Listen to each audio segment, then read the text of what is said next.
Dennis Prager here. Thanks for listening to the Daily Dennis Prager Podcast. To hear the entire 3 hours of my radio show, commercial-free, every single day, become a member of Pragertopia. You'll also get access to 15 years' worth of archives, as well as the daily show prep. Subscribe at Pragertopia.com.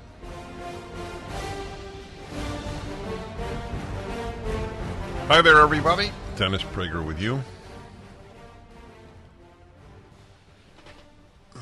I look at the world, and my understanding of it is reinforced on an almost daily basis. You have to truly be an enormous fool to believe that human nature is essentially good. People who believe that believe it because they want to believe it. I don't know why they want to believe it. But they do, obviously, because there is literally no amount of cruelty, sadism, barbarity, evil in general committed by human beings against other human beings that would change their mind. There is no level of it.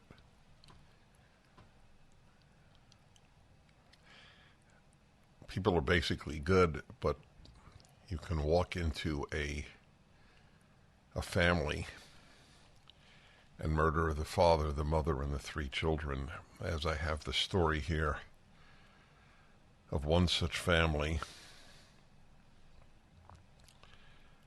in Israel. A mother who was slaughtered by terrorists in Israel alongside her husband and 3 children sent a final WhatsApp message to her Australian friends to say her family was safe. When you see the picture, all I could do is think of the parents, if they're living, and I assume they are. It's a young couple. Can you imagine, those of you who are grandparents, can you imagine your child murdered, his or her husband murder, your daughter or son-in-law, and your 3 grandchildren? For many, the greatest joy in their lives, the greatest loves of their lives, wiped out. Nothing left.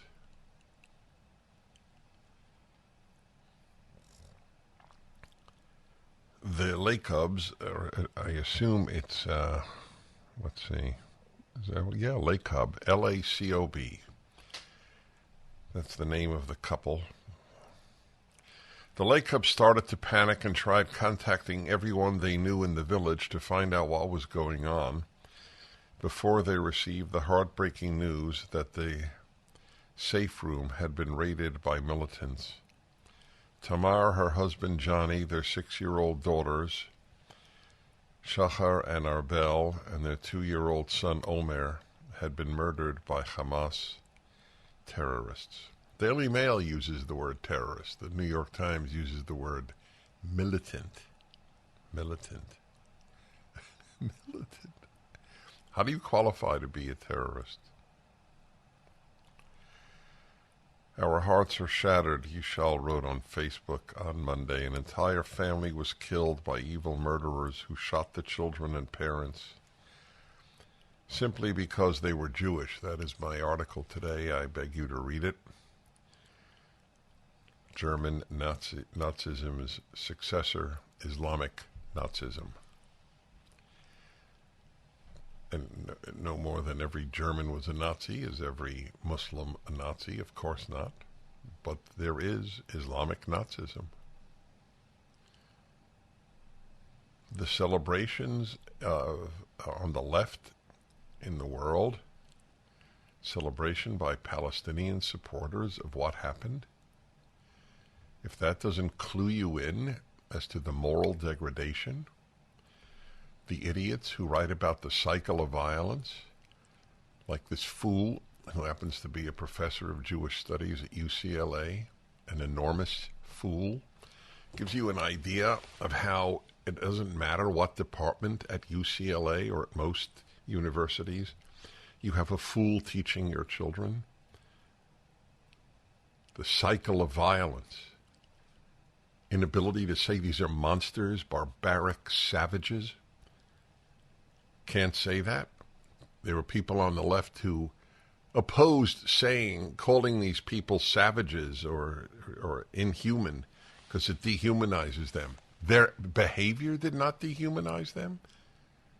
Is there anyone who could be called these words?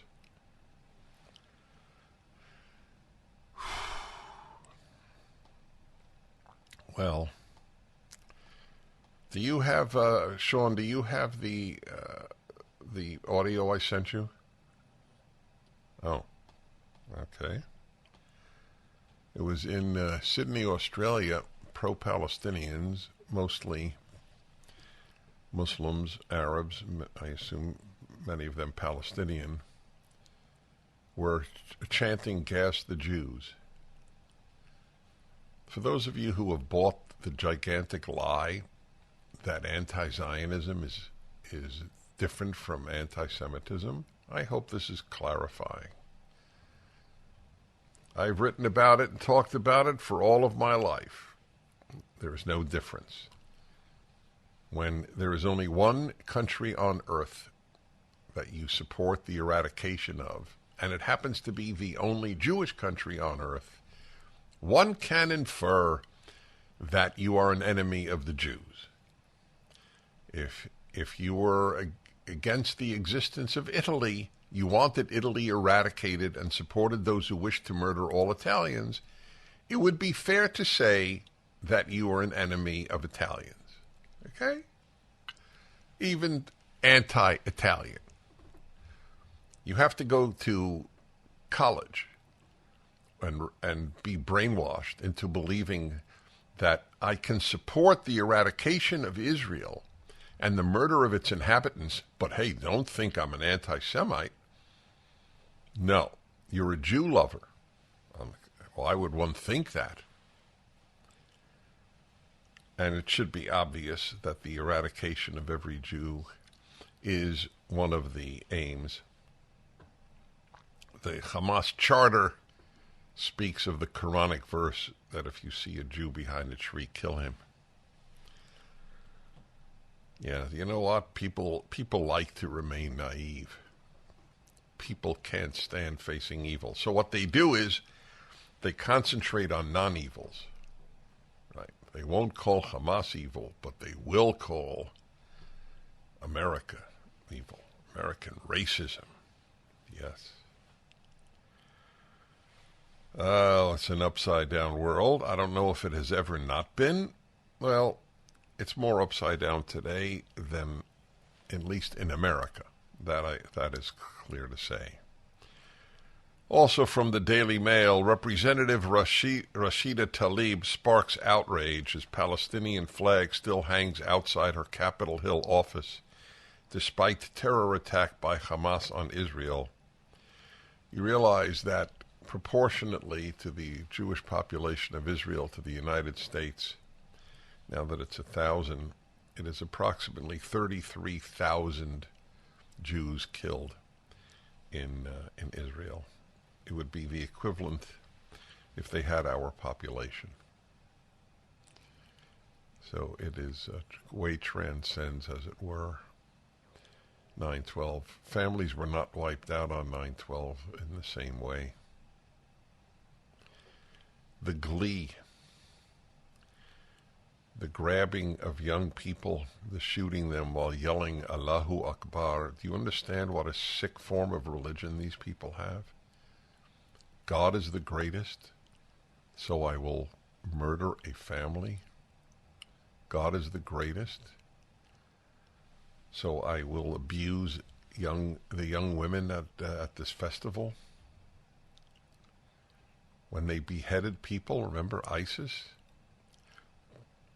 The left has been so effective in scaring people into being called Islamophobes that people don't say the truth. there is a proportion of the Muslim world that is evil. There are many wonderful individual Muslims. That is a given. Of course that is true. But to deny the obvious because you're scared that the left will call you a name is not an ode to the human spirit, shall we say. Such is the world. Rashida Tlaib. There is nothing that Palestinians could do to Israelis, nothing that would alienate their supporters.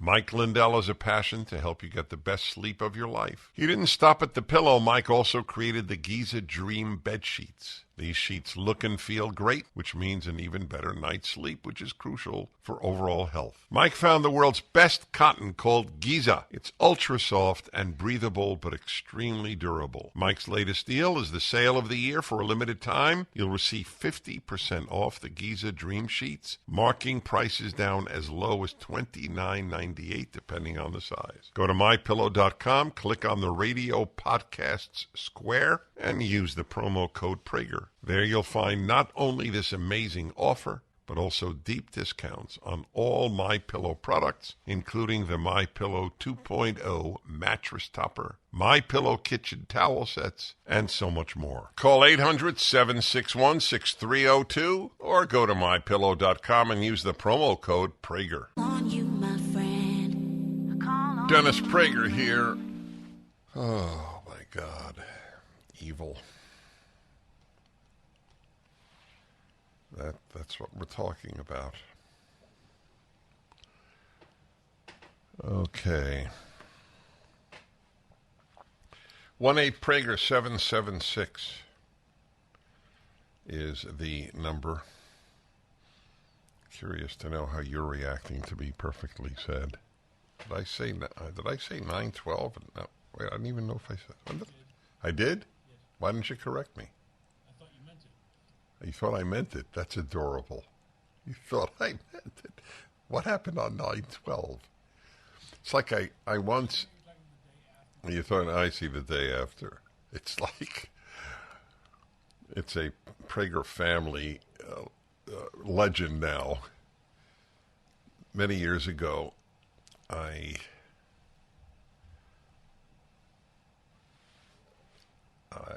many years ago... I sent a message. I was on a listener cruise, and I sent a message to my older son for his birthday. And I said, I was a very loving message, and I said, January 30th, 1981 was a great day in my life, referring to his birthday. And I got back a text message. What happened on January 30th, 1981? I may have gotten the year wrong too, but it was January 31st in any event. Anyway, 9/11.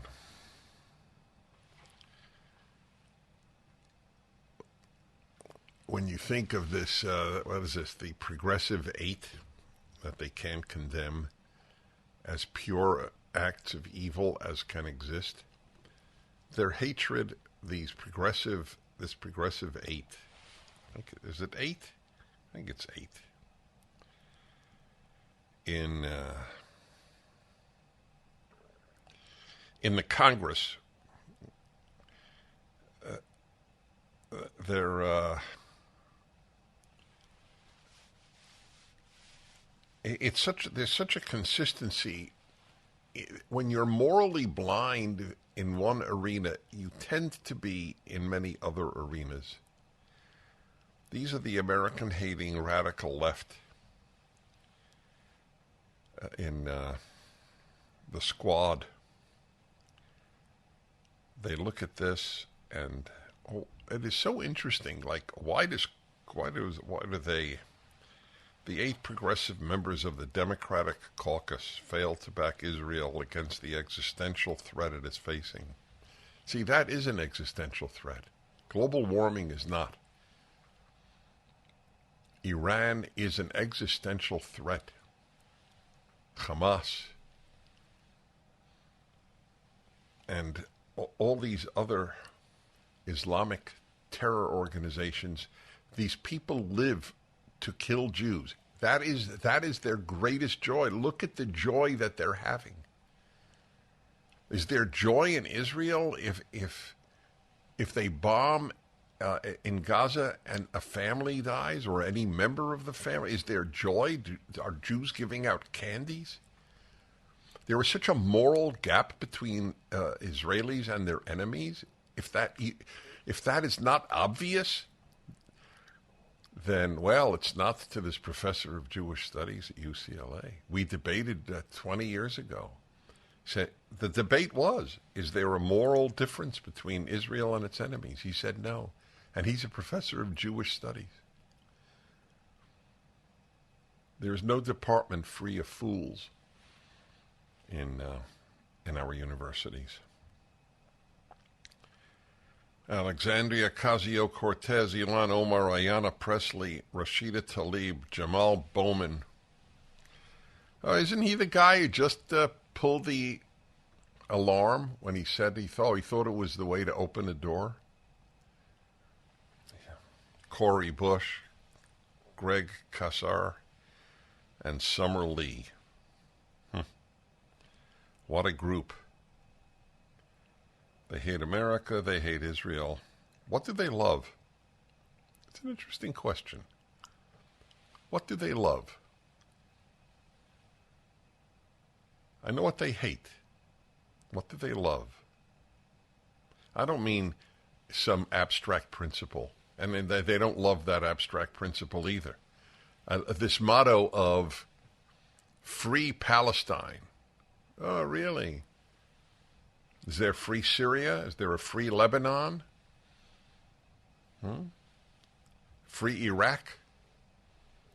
What's the model exactly among Israel's neighbors of a free country? Free Palestine? Why isn't it now free? Why don't they have honest elections now? It's not because of Israel. It's because of the amount of corruption in the Palestinian Authority. The occupation.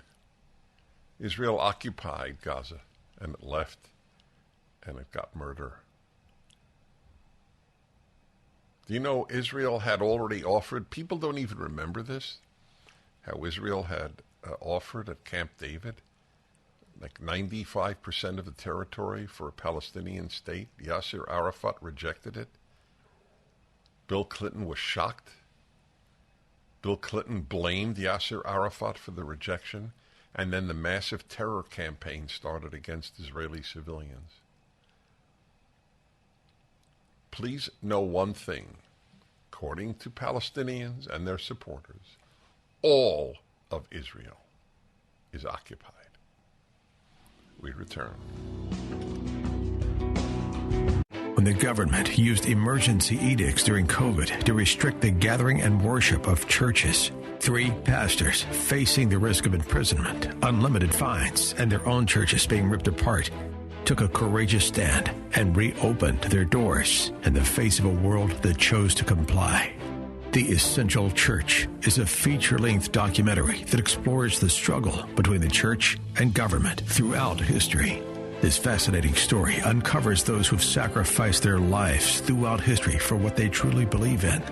Rediscover why the church is essential and how we prove that this stand remains true from a scientific, legal, and most importantly, biblical perspective. This is not your typical movie. It'll change your life. You need to see this movie with your friends and family. The Essential Church is streaming today exclusively at salemnow.com. That's Essential Church, streaming at salemnow.com. Eugene Kontorovich is the head of the International Law Department at the Kohelet Policy Forum, a Jerusalem think tank. and a professor at George Mason University Scalia Law School. He has a piece in the Wall Street Journal, The Iran-Gaza War. It's not the Gaza War, it's Iran-Gaza, which is, of course, true.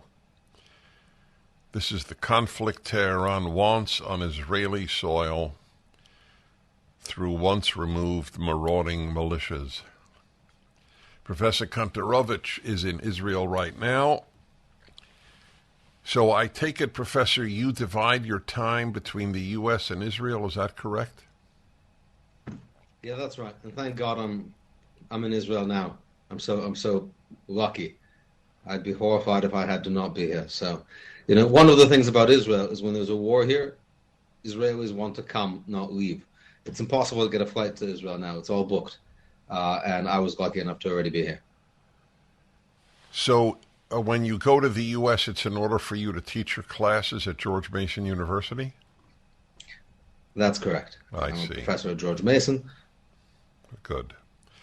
So before we talk about your piece and your take on what is happening, I think it's important, as I did with Michael Oren yesterday, the former Israeli ambassador to the United States, give us a sense of what it is like right now to be living as an Israeli in Israel. He was telling me and my listeners that he was essentially a self-imposed isolation with his family in his apartment in Jerusalem. What have you decided to do? So, yeah, there were definitely rockets on Jerusalem and the area that I'm in also yesterday, and we spent some time in the bomb shelters. There have not been rockets today, so we have not been in the bomb shelters. Basically you're running in and out of bomb shelters. That's part of life in a war like this, where the enemy purposefully targets civilians as their primary method of war. Right now I'm trying to get outside with my kids as much as possible, take them on play dates and have them get some air, because we know it's going to get worse before it gets better. Iran is going to try to bring their puppet Hezbollah into the war, creating a two-front war. And of course, there's always the possibility of a direct confrontation with Iran. And so this, in a sense, may even be the quiet before the storm. I want to talk to you then about that. I've been thinking a lot about Hezbollah, and it would seem this is exactly the time that Iran would want Hezbollah, which is way more powerful than Hamas, if I'm not mistaken, in terms of, for example, just the sophistication and the number of rockets. So my theory, and I always tell guests, you are 100% welcome to say, I'm sorry, Dennis, I completely disagree. So please, I want to hear a reaction. It seems to me that the only thing holding Hezbollah back, if there is anything holding it back, is that the Lebanese don't want to be part of a war. What do you think of that idea, or is it outlandish? Maybe the Lebanese don't want to be part of a war, but Hezbollah does not rule Lebanon by taking surveys or asking anybody else for their opinion. Their policy making works principally on the phone from Tehran, and I don't know that they are restrained. They've been testing, they've been probing. And, we're in very early days yet. I think it's extremely likely that they will enter the conflict. They're going to do so at a time of their choosing, right? It may be advantageous for them to do so when Israel is more fully committed in Gaza. Okay, so a two-front war, I think, is the more likely scenario. So I keep reading that they have, I don't remember the number. What is the number of rockets they are presumed to have? Well over 100,000 missiles. Israel, how does Israel protect itself against 100,000 missiles? Israel protect itself by invading Lebanon and pushing Hezbollah back physically, pushing back the launch sites, taking out the launch sites. And I think here it's important to point out the two places that this week Israel is being attacked from, Gaza and southern Lebanon are both places that used to be under Israeli control. Both places that Israel left for peace, and places that are used to wage exterminationist war on Israel.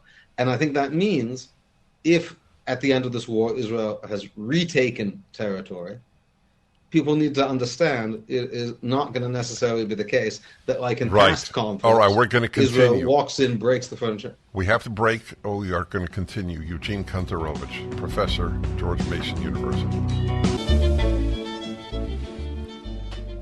Professor Eugene Kontorovich has a piece in the Wall Street Journal, which everybody in the world should read, in my opinion.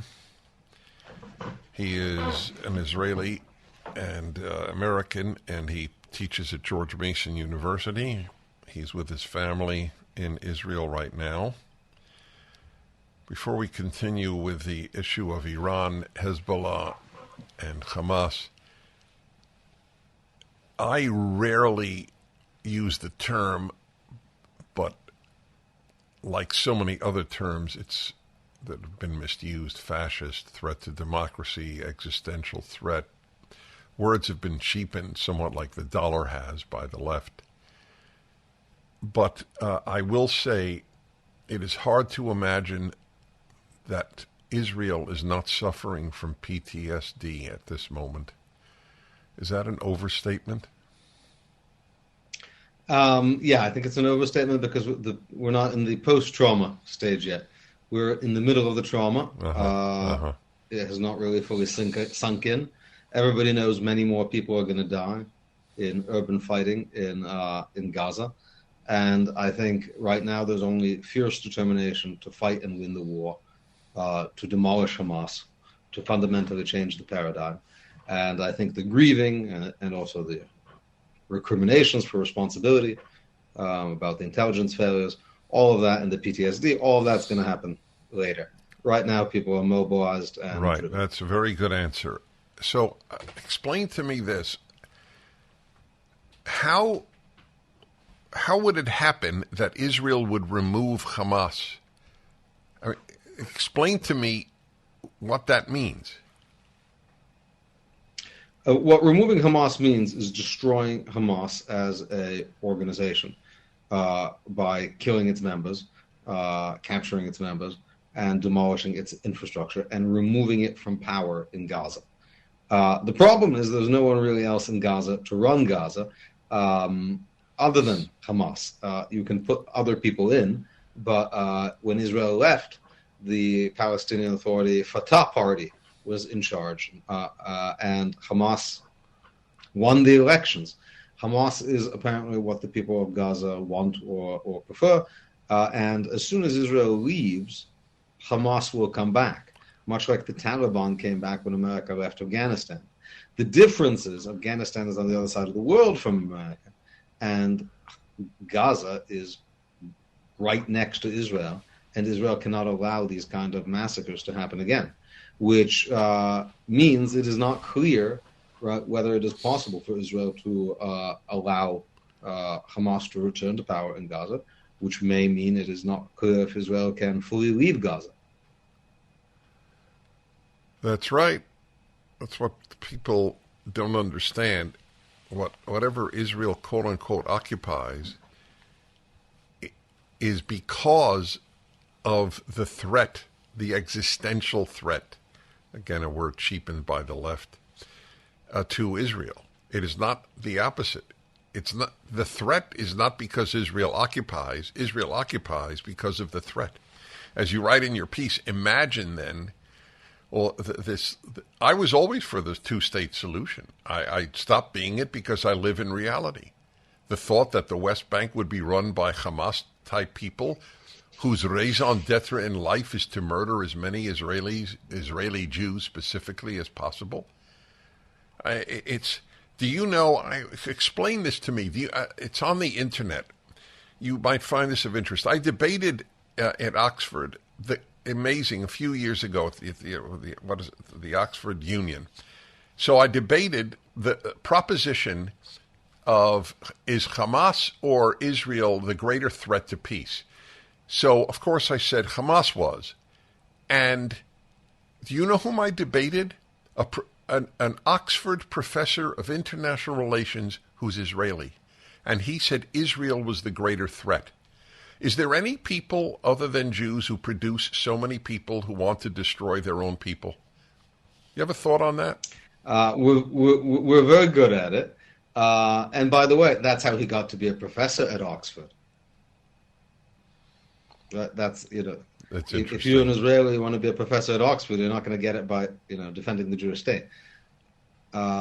Yes, and we're going to see the same thing in this conflict. Even in this conflict, there is a professional class of academics, of think tankers, of so-called human rights organizations who are going to try to prevent Israel from preventing its own genocide, preventing the genocide of the Jewish people. And they're going to do it using fake international law. We have already started hearing the arguments. Apparently, the argument, so now Israel has said that it is not giving, before Hamas got their electricity and their water piped in from Israel. Israel gave them their utilities. So now Israel is saying, we're not giving you utilities anymore. Apparently, it is against international law to not supply your enemy with utilities, which is funny because I don't know of any other conflict in which a country has supplied its enemy state with utilities. Right. So let's go back to Hezbollah. I hesitate to even pose the question, but I will. How effectively can Israel, in your opinion, fight a two-front war? Nobody knows until that happens because so many things can go wrong. But certainly it is a situation that Israel has planned for. That is not a surprise. And I think morale is high. And I think ultimately Israel will prevail in the field. The much bigger danger for Israel than losing in the field is losing the peace. That is to say, what Israel is also very good at is snatching defeat from the jaws of victory. In other words, winning the war and then giving up anyway. So it's very crucial that when Israel wins this war, it lock in permanent gains rather than seeing whatever it wins in a war as just stuff to give away. Because that is what has emboldened Hamas and Hezbollah. They think no matter how badly they get beaten, they can't lose any territory. Mm-hmm. Israel's going to leave. So they'll fight. Some people will die, and that's okay. They'll get their divine reward. And then they'll just build back. Exactly. They're looking at Taliban in Afghanistan and saying, right, that'll be us. All right, hold on there. Eugene Kontorovich, I'm telling you, he's the clarity of this man is exhilarating. Professor Eugene Kontorovich, a professor at George Mason University Scalia Law School, and Israeli, is the head of the International Law Department at the Kohelet Policy Forum at Jerusalem. Think tank piece in the Wall Street Journal, which is mandatory reading. We don't have much time, but I must say I need to contact you more frequently. Your clarity is bracing. I'm a big fan. Oh well, if you are, I'm truly honored. Thank you. What do you make of the fact that the Eiffel Tower had the Israeli flag lighted up, and that other governments, the Bundestag in Germany, have done the same thing? I was a bit shocked that there's been this element of support for Israel.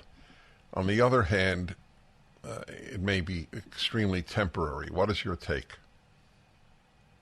I guess it's nice.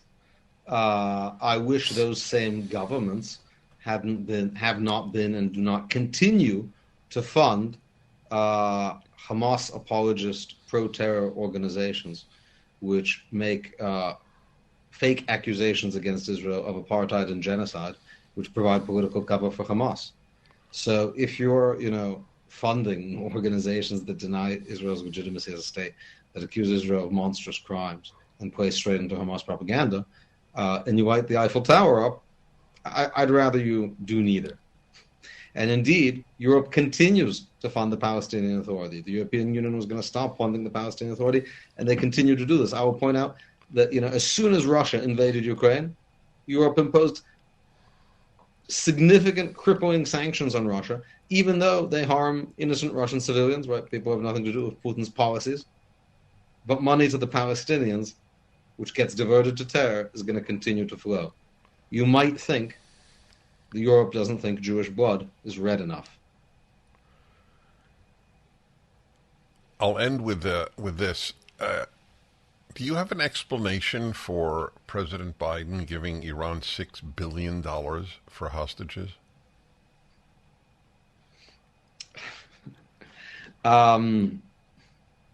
Weakness, lack of vision of America as a world leader,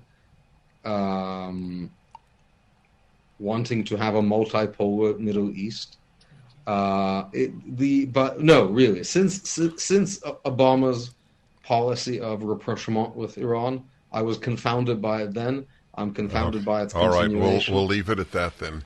I will be bothering you frequently. Eugene Kontorovich, his piece in Great the Wall talking Street. with you, Dennis. Thank you. Totally neutral. His piece is up at DennisPrager.com.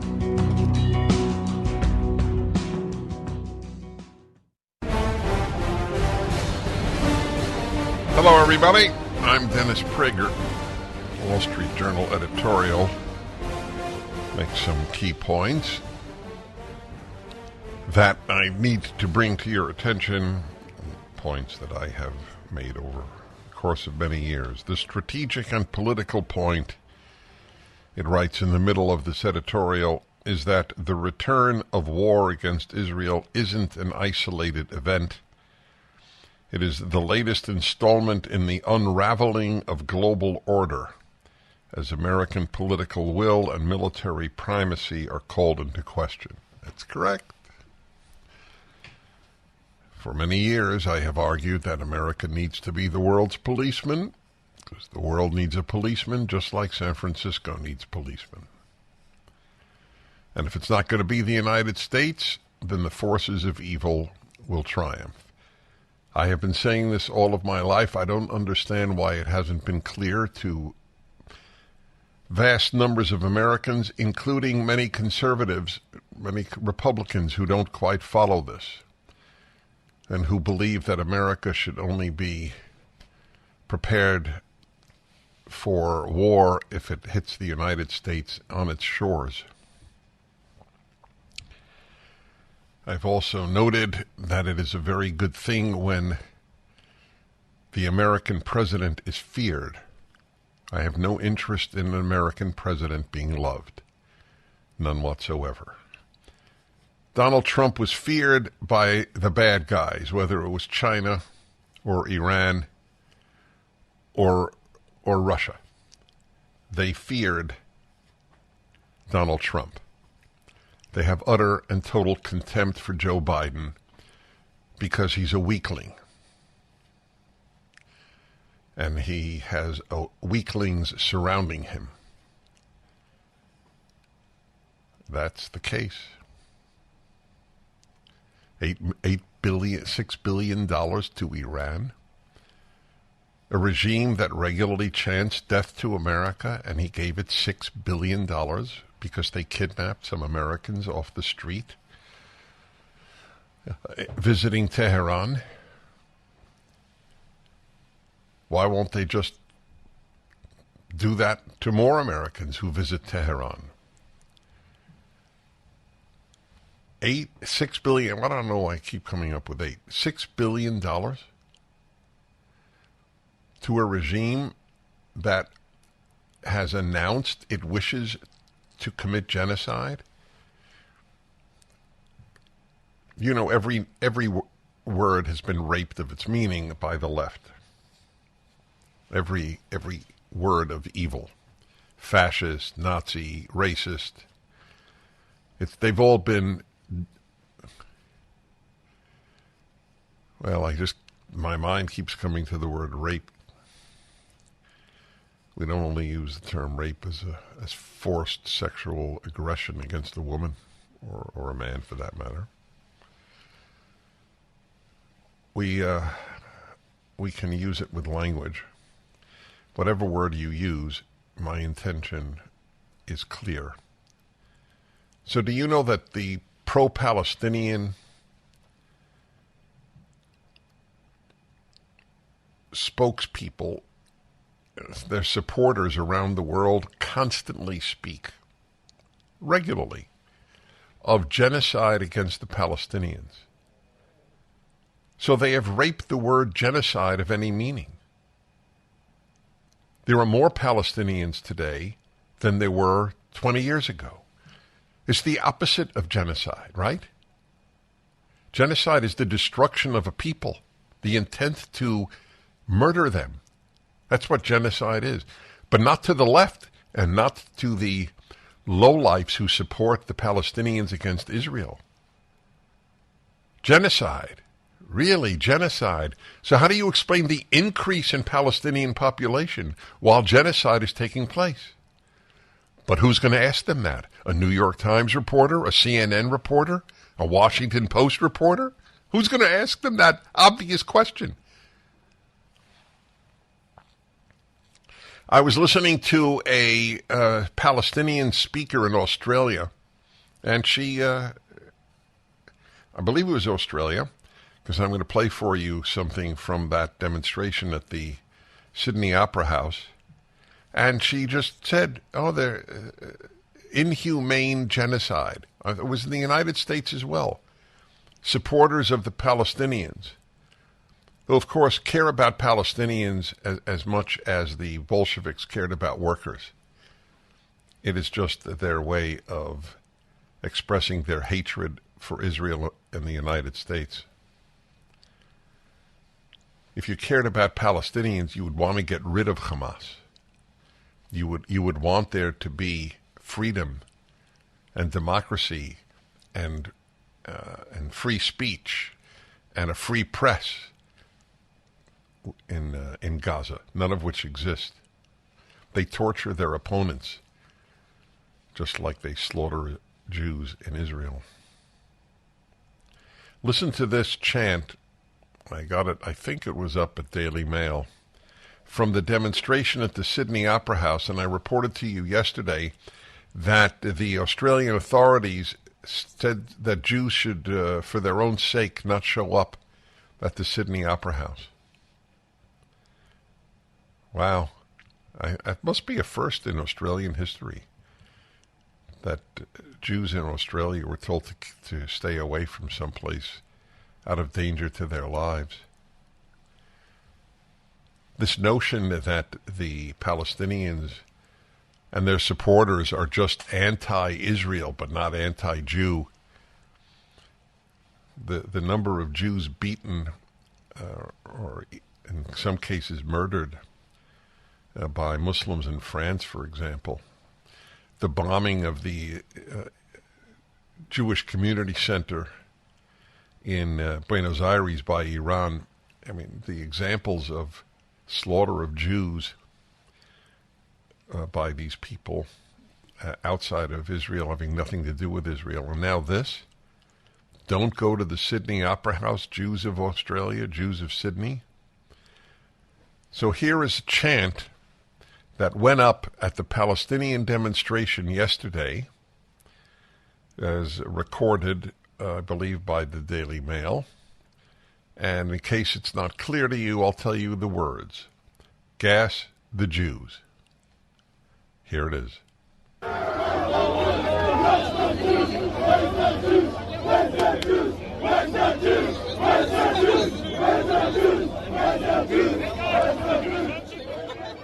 Yeah.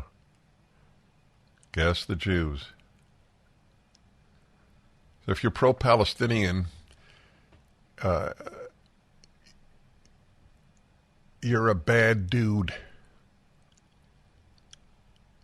What the Palestinians have unleashed on planet Earth in terms of terror, no other people has unleashed as much. There are some wonderful Palestinians. I've met them. That is true, and it's beside my point.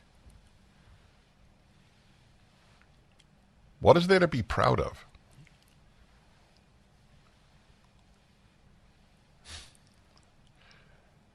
Part of the hatred of Israel, a big part of the hatred of Israel on the part of many in the Arab world, not all by any means, is that Israel has built a remarkable and robust and free society. And they haven't. It's a combination of envy, resentment, shame. When the Jews came to Tel Aviv, it was literally a malarial swamp. It is today the hub of one of the most robust economies in the world, second only to the United States of America. Tiny Israel produces more medicine and technology that is used for the good of mankind than any other country on earth. That's a big part of the reason it's hated. What exactly has Hamas produced other than terror, other than sadists? That's what they produce. Israel produces cancer drugs. Hamas produces sadists. That's a fact, my friends.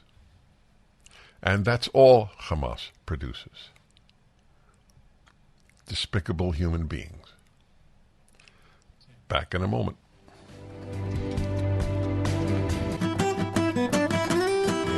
Yep. Gas the Jews to hear the chant in Sydney, Australia. No wonder the government there said to Jews, stay away from the Sydney Opera House.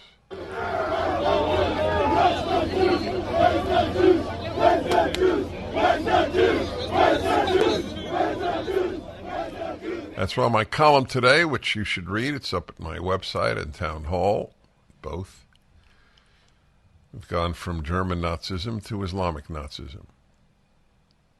That's a fact. It's not an exaggeration.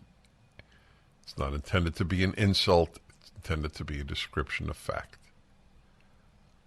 If this weekend's events in Israel did not make that clear to you, literally nothing would.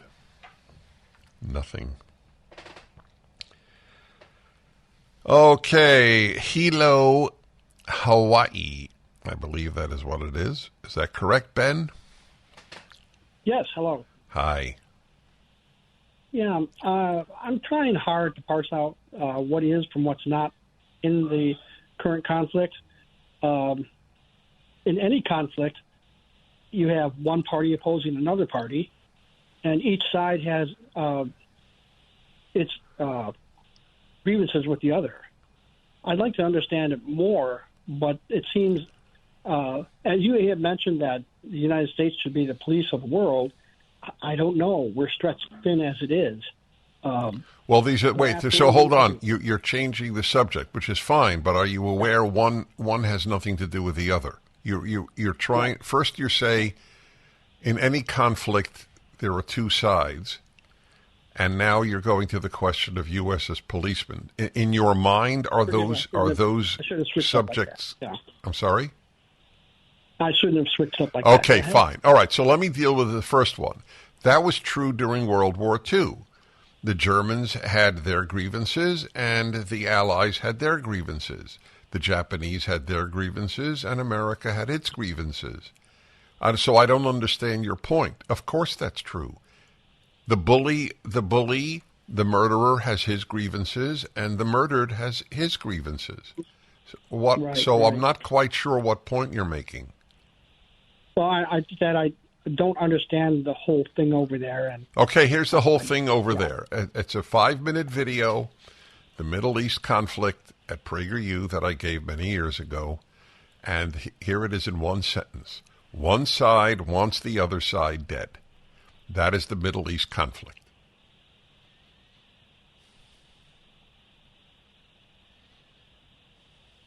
That's terrible. Correct. Well, I thank you very much. All right, I thank you. Well, that's why I think it's important that I do this work. See, it's so unique. There is no other example of one side wanting the other side dead. We have conflict with Russia. There's no part of the most anti-Russian person that wants Russia dead, that wants Russians wiped out, that wants the country of Russia annihilated. We don't think that way. But that is the way in which Israel's enemies think of Israel. The Iranian purpose, shared by Hezbollah and Hamas, is to exterminate Israel and its people. It's hard for people to wrap their minds around it because it's so incredibly evil. That's why I played for you the demonstrators in Sydney gassed the Jews. Yes. It's hard to believe, isn't it? That's why in the Ultimate Issues Hour, I'm going to talk about Jew hatred, the greatest, most enduring, and the only extermination-ist hatred in history. Los Angeles and Isaac, hello. Hi, Dennis. Thank you for taking my call. Right when this happened on Saturday, as I understand it, there were videos upon videos upon videos put out by Hamas, put out by themselves, of what the atrocities they did. I think women walking naked in the street, being spit upon, children being kidnapped. I cannot find, for the life of me, any of those videos on any platform. And it would be phenomenal if somebody would put them out. I agree. I happen to agree with you. I have felt the same, interestingly. I don't even know if those videos exist because there's no well, they claim they do, or it's claimed that they do. And obviously you can blur out the person's face because it is if nudity is involved, nakedness is involved, then clearly you don't want to further humiliate the individual. But the only one that I saw was it was actually a young German woman who was in the back of a Hamas pickup truck, her body mostly unclothed, and they kept beating her with a wooden bar and spitting on her. That is available. But you're quite right. I don't know the answer to that. I don't know if we have access to them, but I do believe that it would be instructive. I think people need to confront evil.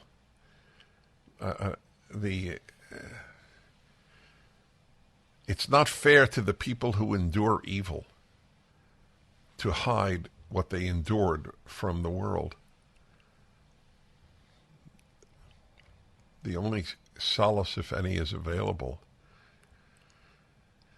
is to think that others know what they have endured and to elicit the appropriate moral and emotional reactions.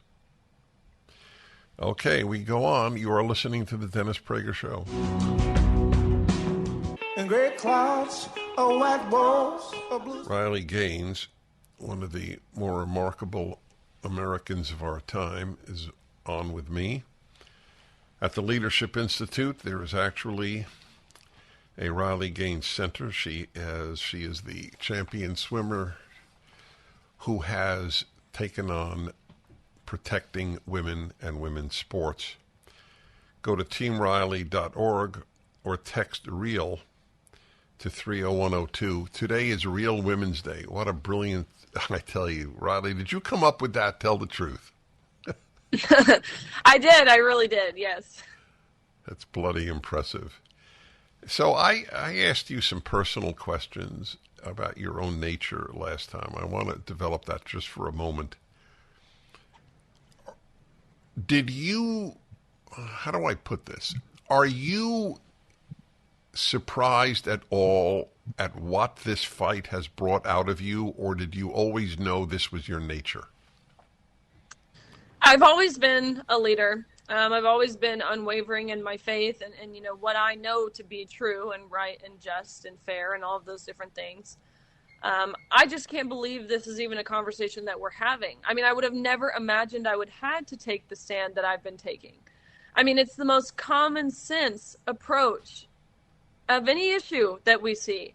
Men and women are different, yet you have large governing bodies, you have politicians, you have academia, all denying that. They're saying there's no difference between man and woman, and you can be whichever one you want to be on whichever day you feel like it. I mean, it's crazy, and I feel so passionately about it because it's a lot broader than just protecting women's sports. What it's about, the premise of what we're seeing is it's denying objective truth, and that's a pretty chilling thought because you have to be thinking, what's next? They're asking us to deny man and woman the sheer essence of humanity. What's the next thing? I mean, it's very Orwellian. It's as if they're trying to make us say 2 + 2 is 5, and we have so many people adhering to this nonsense. Actually, the Oregon Education Department does allow you to say 2 + 2 is 5. They have announced that the idea that there is one correct answer in math is a form of white supremacy. That's the official education department of the state of Oregon. So you can't even make it up. No, you can't. It's exactly correct. So are you aware that yesterday, I believe it was, Miss Portugal is a male who says he's a female? Are you familiar with a transgender? Yes, yeah. And he's not the only one. Miss so Netherlands. Is Miss Netherlands. Yes, that's right. And they're both, well, I think Miss Portugal is at least a little better looking than Miss Netherlands. I mean, he's not even a cute woman. He's ugly. His teeth are jutting forward. I'm sorry. We're just being honest here. It's a slap in the face to every one of those girls. Of course it is, right? I mean, of course it is. Are there any feminist groups, so-called feminist groups, that have come out on protecting women on this issue? There are. Of course, it's few and far between, but there's Wolf, which is Women's Liberation Front, who has taken a strong stand. There's a group called Icons, which doesn't necessarily have a political affiliation, but has a lot of women, in particular lesbian women, who head up this group, who have taken a stand against this. The International Consortium of Female Sports has taken a stance. There's few, and of course we know Martina Navratilova. Her and I could agree on not one other issue, but she's a strong ally in this fight. So the ones that I'm familiar with, for example, is the National Organization for Women. Is that the largest women's organization? Have they come out on either side? Yes, they have, and I'll let you guess which side they've come out on, because it's not on the side with women. That's fascinating. Why that does not discredit now completely is it's like PETA, People for the Ethical Treatment of Animals, years ago released a program called Holocaust on Your Plate. And it said that there's no difference between the barbecuing of chickens and the cremating of Jews.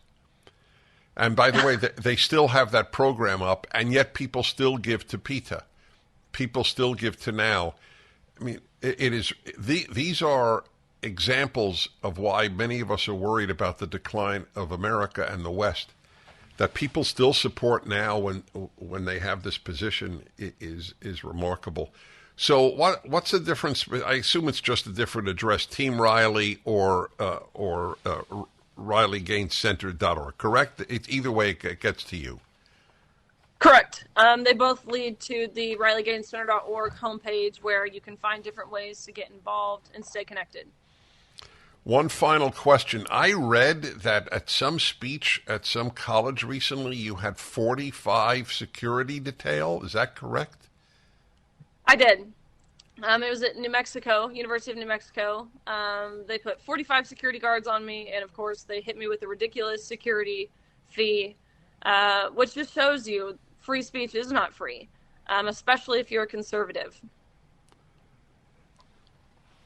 That is really something. You protect yourself. They're the ones who assigned 45 people. Is that correct? Correct. So I don't know if you're familiar with this term, chutzpah. Are you familiar with that term? No, tell me. Okay. Chutzpah, it's a Jewish word, and we don't have, the reason it's well known is that there's no pure English language equivalent. They have a nerve, but it's much more than just having a nerve. But the nerve they have to send you a bill for and not the people threatening you. This is truly sick. Yeah, and we're seeing it over and over. By the way, again. did you get to give the speech? I did. And really, there were hardly any protesters. I mean, of course, there were some. There were some who sat in the back of the room, and there were some who were outside with their signs and blah, blah, blah. And they have every right to do that. I actually encourage them to do that because I think that's a sign of a healthy, thriving society when we can have kind of that civil discourse. So there were protesters, but the speech was delivered, and it was very well received. Go to RileyGainesCenter.org and know what this remarkable young woman is doing. We'll be talking again. God bless you. Thank you, Dennis. Thank you. Now that's chutzpah. The Ultimate Issues Hour on the Dennis Prager Show, the third hour every Tuesday. So it makes perfect sense what topic I have chosen for this Ultimate Issues Hour. And it is anti-Semitism, which is a term that has nothing to do with Semites. It's an unfortunate term. It's completely disingenuous, actually.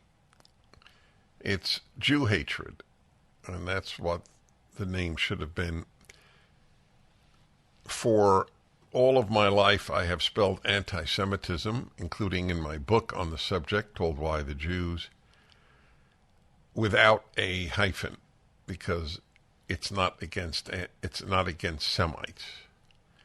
It was coined, the term was coined in the 1870s by a German anti-Semite named Wilhelm Marr, and in his mind, the Semites that he knew were Jews. There were no Arabs to speak of in Germany, and so that's how the term was originated.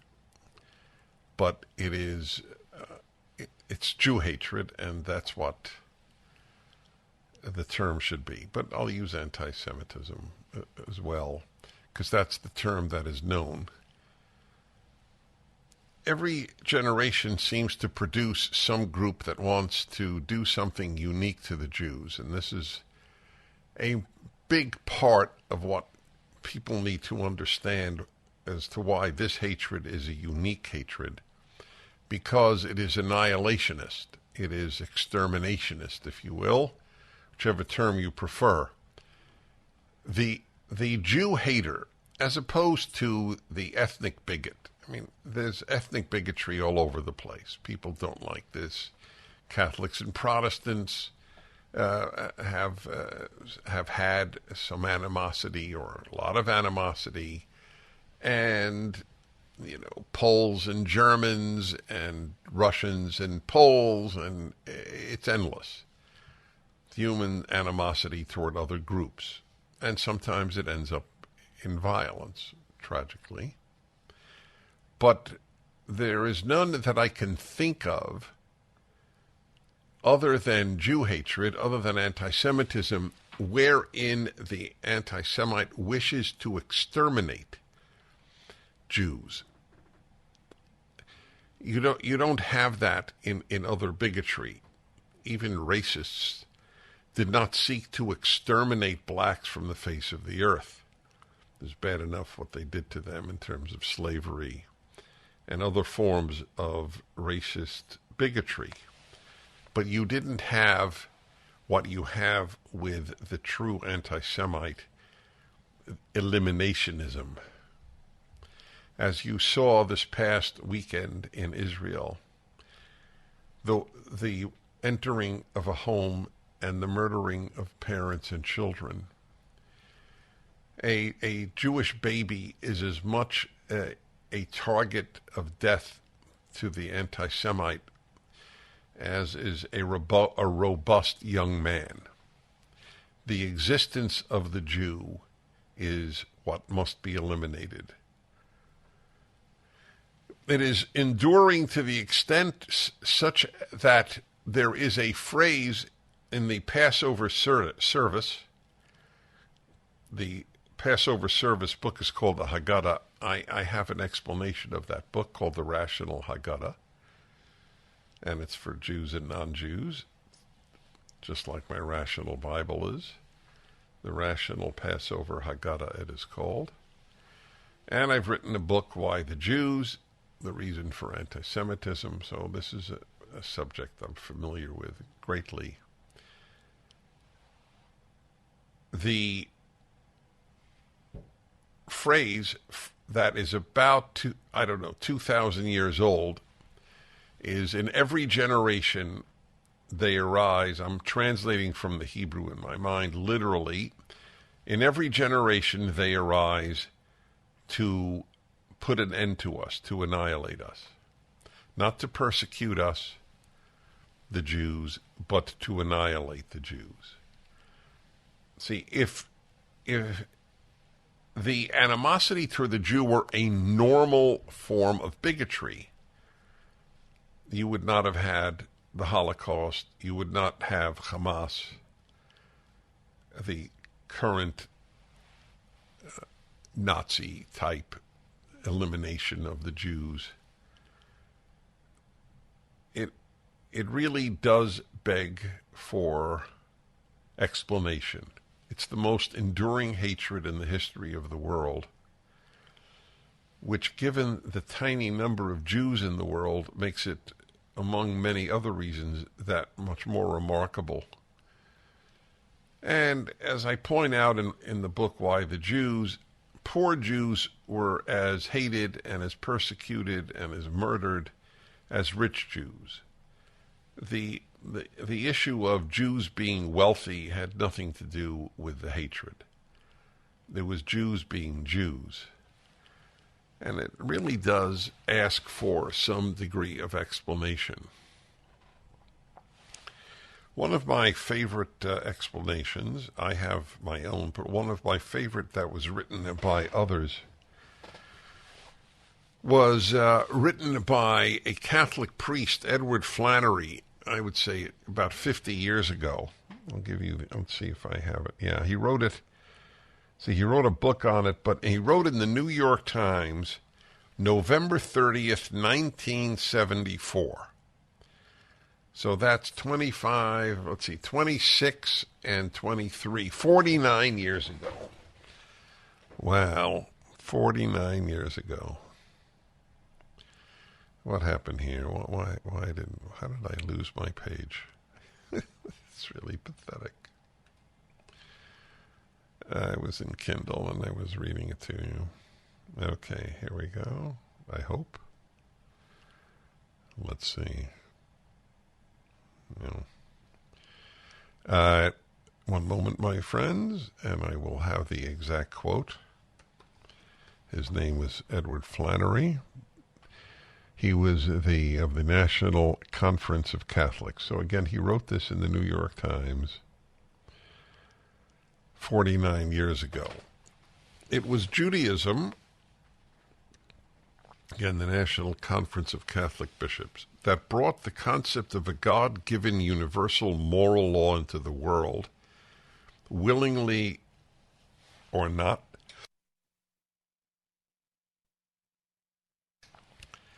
Willingly or not, the Jew carries the burden of God in history, and for this has never been forgiven. Another non-Jew wrote a similar idea. Ernest van den Haag, who used to write for the National Review, is a brilliant social thinker. Fundamental to anti-Semitism, though seldom explicit and conscious. This is important. Seldom explicit and conscious. It's not like the anti-Semite thinks about this, but but he writes, it is fundamental. Is hostility to the Jewish belief in one God, a belief to which anti-Semites very reluctantly converted, and which they never ceased to resist. Anti-Semitism is one form this resistance takes. Those who originated this burdensome religion, and yet rejected the version to which the Gentiles were converted, easily became the target of the resentment. One cannot dare to be hostile to one's all-powerful God, but one can be to those who generated him. This is a common thread in many Christians' understanding of Christian anti-Semitism, that it should not even exist, except that there are a lot of Christians who are not happy with their own Christian burden, if you will. And so subconsciously they blame it on the Jews because it is, after all, an offshoot of the Jews. Jesus was a Jew, the apostles were a Jew, Paul was a Jew, and the Bible, until that time, was a Jewish book. We'll be back in a moment. There are bigger reasons even than this. Ultimate Issues Hour at Dennis Prager Show. Been living a lie, so when it brought me to my knees, well, Hi everybody, Dennis Prager here. Check out my article at DennisPrager.com or townhall.com about the German Nazism's successor, Islamic Nazism. Again, it's amazing, isn't it? But it is a fact. There is an extermination-ist hatred of Jews. In other words, kill them all. Sean, would you play the chant at the Palestinian demonstration at the Sydney, Australia Opera House? Gas the Jews.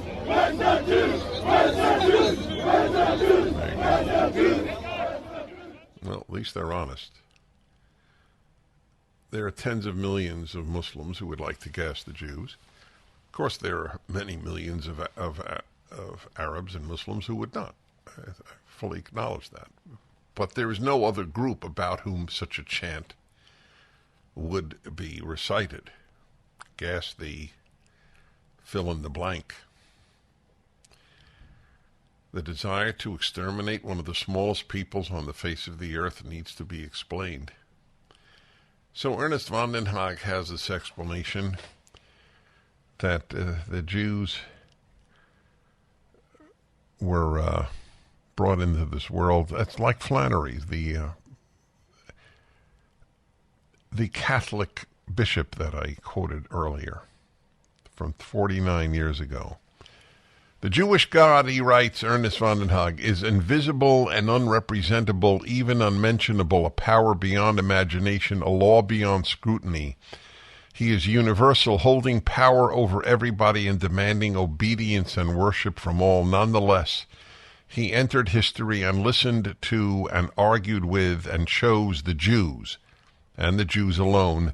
No wonder they are the target of all those who resent his domination. Most unpleasant.